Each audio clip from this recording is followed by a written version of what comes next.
Rationality is the ability to see the world as it truly is, not as you wish it to be.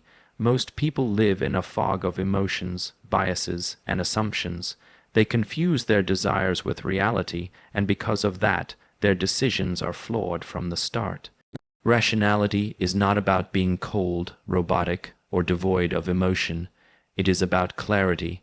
It is about training yourself to remove distortion from your lens so you can make decisions that actually serve you in the long run. If your perception of reality is wrong, then every action you take on top of that false foundation will eventually crumble. Clear thinking begins with humility. You must accept that you are often wrong. You must accept that your instincts are not always trustworthy, that your memory lies to you, and that your ego pushes you toward comfort instead of truth. Most people do not want the truth. They want reassurance. They want to feel good in the moment, even if it means sacrificing their long-term future. Rational people flip that equation. They are willing to feel uncomfortable today if it means building a better tomorrow. They are willing to confront harsh facts because they know reality, even when painful, is the only path to progress. Think of rationality like navigation. Imagine sailing across an ocean. If your compass is slightly off, you won't notice it at first. You'll keep going, feeling like you're on track. But after weeks of sailing, you'll end up thousands of miles away from where you wanted to be. This is how most people live. They make decisions with a distorted compass, driven by social pressure, fear, greed, or blind optimism, and then they wonder why their lives don't look like what they dreamed of. Rationality is correcting that compass before you even begin the journey. It means checking your assumptions, asking yourself what you really know, and being willing to course correct when evidence proves you wrong. Another aspect of rationality is separating signal from noise. The world is full of distractions, news headlines designed to scare you, people around you projecting their fears, and a constant flood of information with very little wisdom. Rational people filter aggressively. They ignore 99% of the noise and focus on the small handful of truths that actually matter. They don't let themselves be swayed by gossip, politics, or trends. They pay attention to timeless principles, how people behave, how incentives work, how compounding builds wealth, how health is maintained. These truths don't change with the headlines, and that's why rational people appear calm while everyone else is panicking. To be rational also means to be probabilistic. Life is uncertain, nothing is guaranteed, but the rational thinker plays the game of odds. They don't need certainty to act. They need a good probability. They ask, if I make this choice 100 times, will it give me a positive expected outcome? This mindset makes them unafraid of risk because they know risk is not something to be avoided. It is something to be calculated and embraced when the upside outweighs the downside. Contrast this with the irrational majority who either gamble recklessly without thinking or avoid all risk out of fear. Rationality is the middle path, the willingness to bet when the odds are in your favor, and the discipline to walk away when they aren't. Ego is the enemy of rationality. Your ego wants to win every argument, to be seen as smart, to protect yourself, image at all costs. But if you cling to ego, you sacrifice truth. Rational people care less about being right and more about finding what's right. They can admit when they don't know. They can change their minds without shame. They are constantly updating their beliefs as new evidence emerges. In fact, one of the clearest signs of rationality is intellectual humility, the ability to say, I was wrong yesterday, but I am less wrong today. That humility compounds over time into wisdom. Rationality is also the foundation of trust. If you are rational, people know they can rely on you to see things clearly, to weigh evidence honestly, and to make decisions without being clouded by emotion. Over time, people want to partner with you because they know your clarity protects them from unnecessary risks. Irrational people burn bridges. They make impulsive choices, chase fantasies, and drag others down with them. Rational people build bridges. They see reality. They share reality. and they make it easier for everyone around them to succeed. Ultimately, rationality is not just a mental skill, it is a lifestyle. It is the practice of removing illusions wherever they appear, whether in your career, your relationships, or your inner world. It is not always pleasant. It means looking in the mirror and facing uncomfortable truths. It means admitting when you are the problem, but through that honesty comes freedom. When you operate from a clear view of reality, you stop wasting time, you stop chasing empty goals, you start aligning your actions with what actually works. And that alignment compounds. One rational decision might not change your life today, but a decade of rational decisions, choosing clarity over comfort, truth over illusion, probabilities over fantasies, will create a life so far ahead of the average person that it will look like luck. It's not luck. It's simply reality rewarding those who learned to see it clearly. Optimism is the belief that the future can be better than the present, combined with the willingness to act toward that future. It is not about ignoring problems or pretending everything is perfect. It is about recognizing that problems can be solved, that setbacks can be temporary, and that effort can create change. Without optimism, no one would take risks, no one would build, and no one would dream beyond their current circumstances. Optimism is the fuel that powers progress, and when combined with rationality, it becomes one of the most powerful forces in life. History itself is a story of optimism.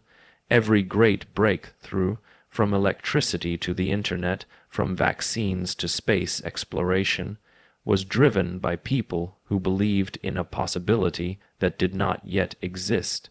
The rational pessimist could list 1,000 reasons why each of those endeavors might fail, but the rational optimist still chose to try, balancing caution with courage. This is why optimism matters. It creates movement where fear would create paralysis. It pushes humanity forward when comfort and doubt would keep us still. Optimism is contagious. When you are around optimistic people, you feel your own energy rise. They speak about opportunities instead of only problems. They see potential where others see barriers. This doesn't mean they are blind to difficulty. They acknowledge the struggle, but they also believe in a path through it. That mindset shifts your own thinking. Instead of dwelling on why something won't work, you begin to explore how it might, and in that shift, solutions start to appear that you would never have noticed in a pessimistic state of mind. It is important to distinguish between blind optimism and rational optimism. Blind optimism is dangerous. It is the gambler throwing money at a bet with no understanding of the odds. It is the dreamer who builds castles in the sky but never lays the foundation on the ground. Blind optimism eventually collapses because it denies reality. Rational optimism, on the other hand, is grounded. It looks at the facts, acknowledges the risks, and still chooses to believe in a better outcome because the probabilities favor progress. Rational optimists aren't reckless. They prepare for failure, but they don't let the fear of it stop them from moving forward. A pessimistic mind believes that the best days are behind us, that everything is getting worse, and that effort is futile. That belief becomes a self-fulfilling prophecy. If you are sure the future is doomed, why work to improve it? Why try? Why create? Why risk? That mindset is a slow death. Optimism, however, creates the opposite effect. Even if the odds are long, even if success seems far away, the optimistic person takes the first step. And often, simply taking that first step opens new doors that could never have been seen from the starting line. Optimism creates momentum, and momentum compounds. Consider entrepreneurship. No one starts a company because they are pessimistic about the future. Entrepreneurs are inherently optimistic. They believe they can build something new, something valuable, even when most people doubt them. Yes, many will fail, but every failure still plants seeds of knowledge and innovation that push the entire ecosystem forward. Without optimism, there would be no startups, no discoveries, no revolutions in technology. Every leap forward began with someone saying, "What if we could make this better?" Optimism also transforms the personal level of life. When you are optimistic, you treat failures as lessons instead of final judgments. You see rejection as redirection. You look at your current circumstances not as a prison, but as a temporary stage on the way to something greater. That shift in perspective changes how you act daily.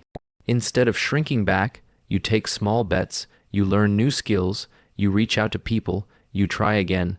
And because the world rewards persistence, optimism often creates the very success it envisions. There is also a deeper truth. The world is fundamentally biased toward progress. Life itself is about growth, evolution, and improvement.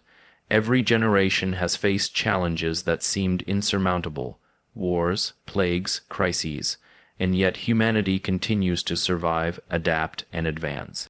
If you zoom out far enough, the long arc of history shows consistent improvement in wealth, health, knowledge, and opportunity. This is not an accident. It is because optimism keeps pushing us forward despite setbacks.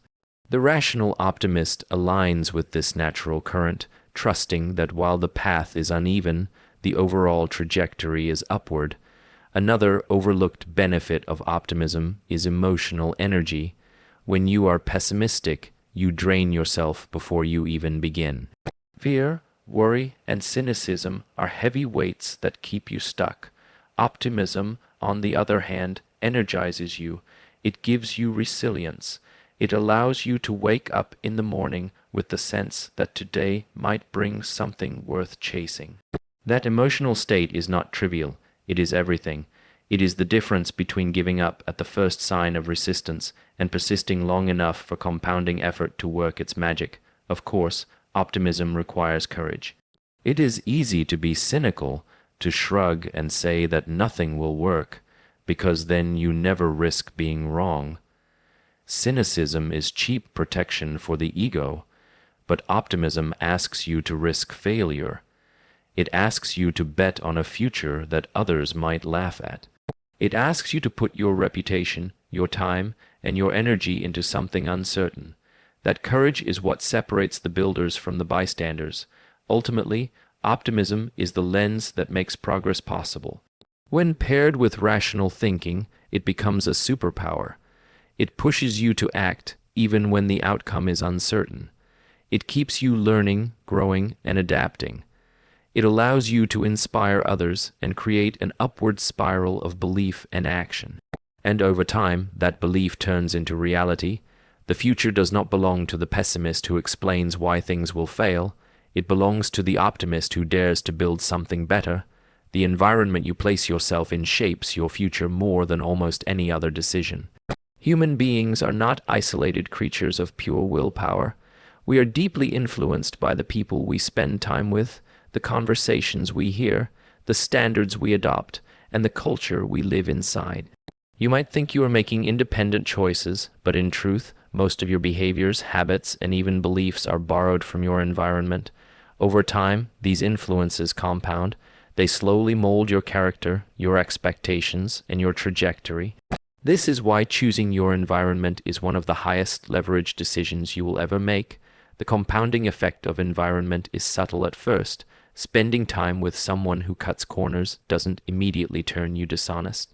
Listening to pessimistic conversations doesn't instantly drain your ambition, but repeated exposure day after day builds grooves in your mind. You start to adopt the language, the attitudes, and the world view of those around you.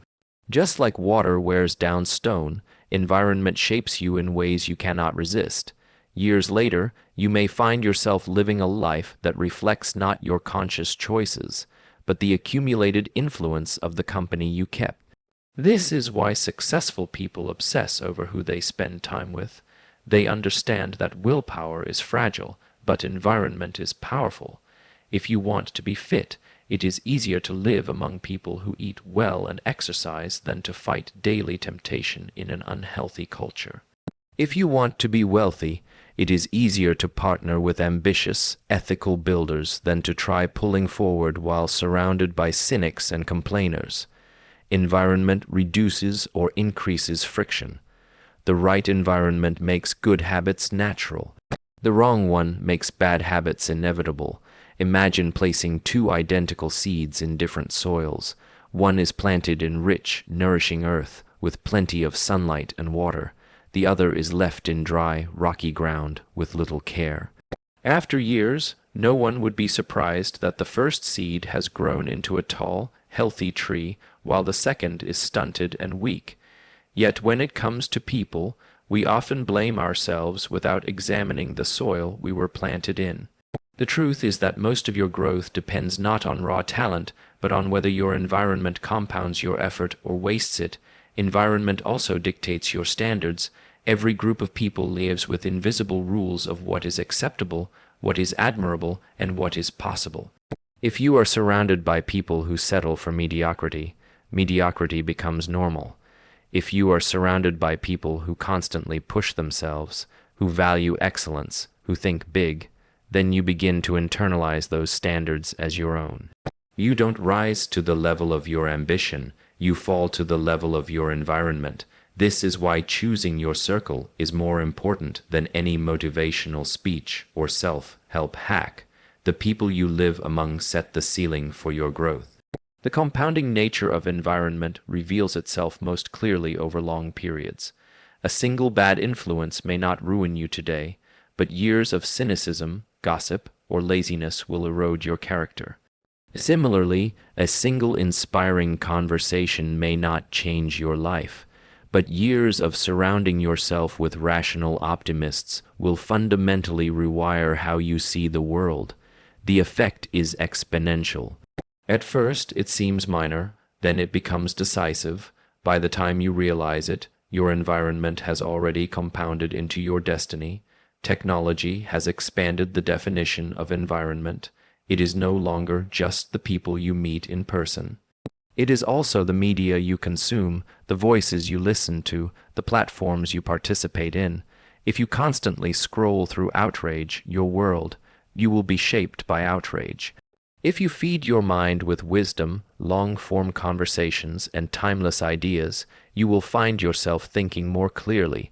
Every podcast, book, and video you consume is part of your environment, and over years it compounds just like people do. This means you have more control than ever before in curating the influences that shape you. It is tempting to believe you can thrive in a toxic environment by sheer willpower, but willpower fades, environment is persistent. If you spend years surrounded by people who cut corners, eventually you will normalize it. If you spend years among visionaries, builders, and thinkers, you will gradually absorb their mindset. This doesn't mean you must cut everyone out of your life, but it does mean you should be deliberate. Who do you spend the most time with? Whose voice do you hear every day? What culture do you bathe in? These questions will quietly decide your future. The beauty of environment is that once you align it properly, growth feels effortless. You no longer have to fight upstream. Your friends, your peers, your surroundings naturally push you in the direction you want to go. The conversations around you encourage better habits, bolder thinking, and higher standards. Your environment becomes a silent partner in your success, compounding your effort instead of canceling it. And because this effect is subtle and invisible, most people underestimate its power until it is too late. In the end, life is too short to spend in environments that pull you down. If you care about your future, curate your surroundings as carefully as an investor curates a portfolio. Invest in people who challenge you, who support you, who believe in a better tomorrow. Remove yourself from circles that thrive on negativity, gossip, or fear. Choose environments that align with the person you want to become, not the person you used to be. Over years, that choice compounds into an advantage so great it feels like destiny. It isn't destiny, it is simply the long-term effect of being planted in fertile soil.